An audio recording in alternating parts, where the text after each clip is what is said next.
While tech promises to be an amazing career field, it brings a lot of challenges with it too. I'm sure many of you watching this video have learned a programming language or are working in the development industry. Each of you have your own dreams and goals in this field. As developers, our objectives are not bound by time, so we can work for hours and hours just to get a piece of code to work properly. In this pursuit, we can often ignore our social life, eating habits, health, and many other critical parts of our daily lives. But at times, the results don't just go our way. After all the hard work we put in, many of us start questioning whether tech is the right field to keep exploring. This is where tech burnout can come into play.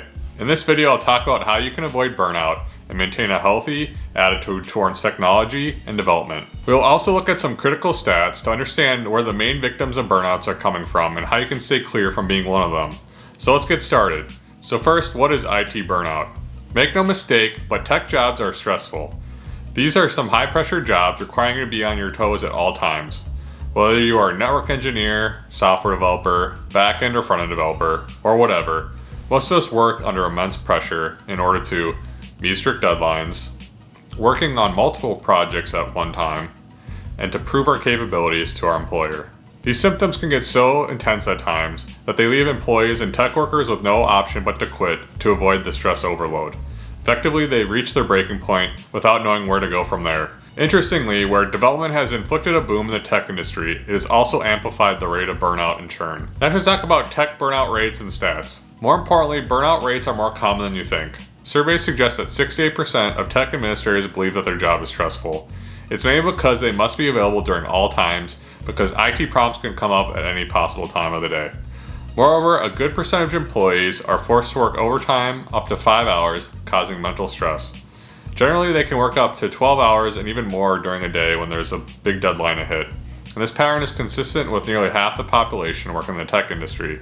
If you ever worked in the software industry, say you worked at a software firm working on iOS or Android apps, I'm sure you understand the mental stress and pressure caused by working on different projects and handling tough deadlines.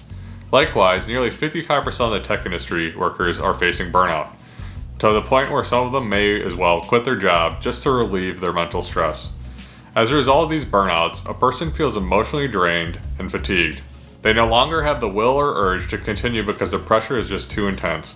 Simply put, working in the tech industry can easily lead to these burnouts, and there is an obvious need into taking the right measures to counter tech burnouts. So let's talk about how to avoid tech burnouts. So this is what can be done to avoid tech burnouts and maintain a healthy work-life balance. So first, take breaks and then take some more breaks. No matter what you're doing, remember that things can always wait. So make sure to take lots of breaks when you're working on a longer project.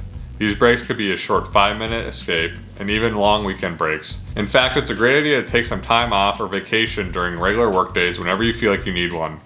Whenever you take a break, it helps your body and brain relax and distracts your mind to something more refreshing. It can also boost your efficiency because once you return to work, you'll be more motivated to do well. On top of that, short breaks during work hours can help refresh your mind and help you think better.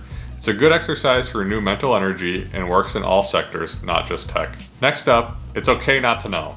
Many times when we are working in a professional environment, we want to appear knowledgeable as possible.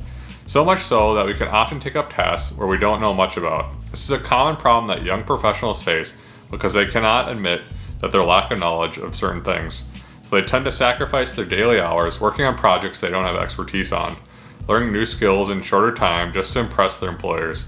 But remember, it's okay if you don't know a certain programming language or a software framework. More importantly, it's better to admit that you don't know. That way your boss can give you more time to learn and you can work in a more relaxed mindset. So the third point is understanding what relaxation means. Relaxing isn't about finding a leisure activity other than your work.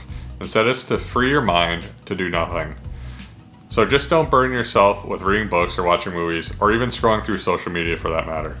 Instead, relaxing means to enjoy some light entertainment that doesn't burden your mind. The idea is to limit the reach of information to your brain because it is doing too much in the office. So try going for short walks, swimming, meditating, or maybe just a few hours of extra sleep. Anything that will keep your mind away from the hustles of life is a possible way to become more relaxed mentally and physically. Okay, so the fourth thing you can do is add healthy habits to your routine. Okay, so this is starting to sound like a health video, but exercise is a valuable trait for any individual working on any field, especially for tech workers because they spend so much of their time static position looking at screens. So add a fitness routine to your schedule. It could be a short jog or a few sit-ups or push-ups, or even some meditation. It's no hidden fact that we feel light and energetic after a workout. So it's better to incorporate that if you want to maintain a healthy lifestyle. Moreover, eat healthy and maintain a good sleep schedule because it's a must-do trait for a healthier lifestyle. So the fifth thing is to say no to things that don't involve you. One of the major problems faced by efficient workers is that they're always busy, and many a times it's not even their own work. Asking others to do your work is one of the toxic traits in a work environment, and people who don't refuse pay the price for it. If you think that your colleagues seek your help too often, it's time to start saying no. Remember, it's not rude to say no if it's not your direct responsibility.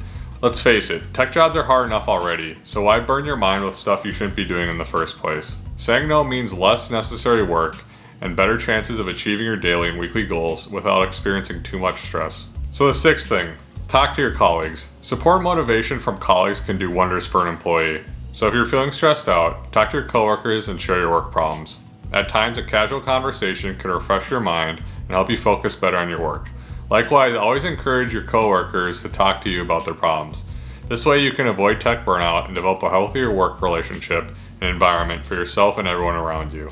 Please like this video if you found it useful, and consider subscribing if you want to see similar content in the future. See you there.